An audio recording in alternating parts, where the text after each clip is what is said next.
Oh, wow. Life changer. Truly a life changer. Now, you recently partnered with Airbus to create the next generation ISS called Starlab.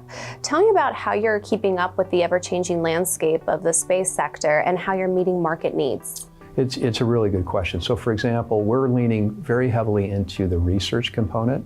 So if you look at drug development, so many innovations have occurred on the International Space Station, including insulin pumps, memory foam, CAT scans, and all this came about from research on the International Space Station. So drug development and biopharma is a big part of that. There's about 400 million of research happening on the International Space Station today.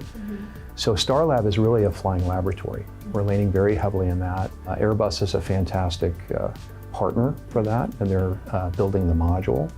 And also, if you look at the success of the International Space Station, a lot of it has to do with the international cooperation across borders and across space agencies. So obviously partnering with a transatlantic partner like Airbus allows us to facilitate commerce between NASA and ESA and other space agencies. So there's a big advantage there. Tell me about your personal experience going to space. Oh, wow.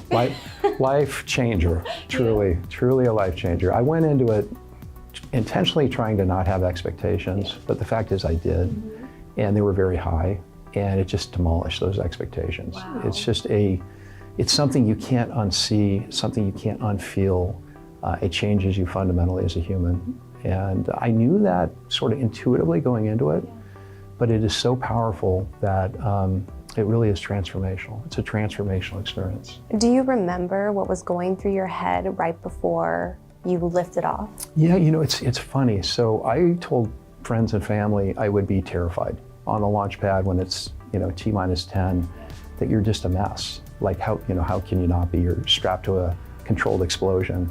The fact is I was not nervous, and not even a little bit. And it wasn't just me, it was our entire crew. And I think part of it is the training is very good. So you simulated that moment many times. And then the second part is you trust the hardware. You've been trained on all the systems. You know what the redundancies are.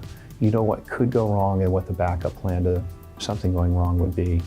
And I trusted in the engineering team. I trusted in the design. And I also thought, look, this is a lifelong dream. And if this is my time, there's no better way to go than trying to live out your dream. So I think my heart rate was 62 on launch. Wow. Which I would have thought it would have been 162. Yeah, no, but that's like a resting heart rate. More or less, yeah. Yes, yeah. So the only thing I was nervous about was getting scrubbed.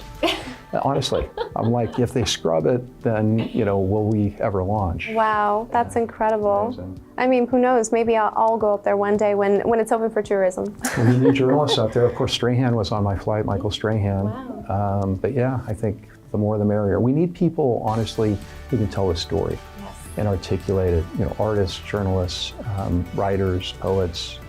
And hopefully my dream is that we get Starlab and other infrastructure built, and we can continue to reduce the launch prices, and we get more and more people up there. Okay, well, let me know when there's an open seat. I'll be right there. I will. Count on it, Trinity. Thank you for joining me. My pleasure.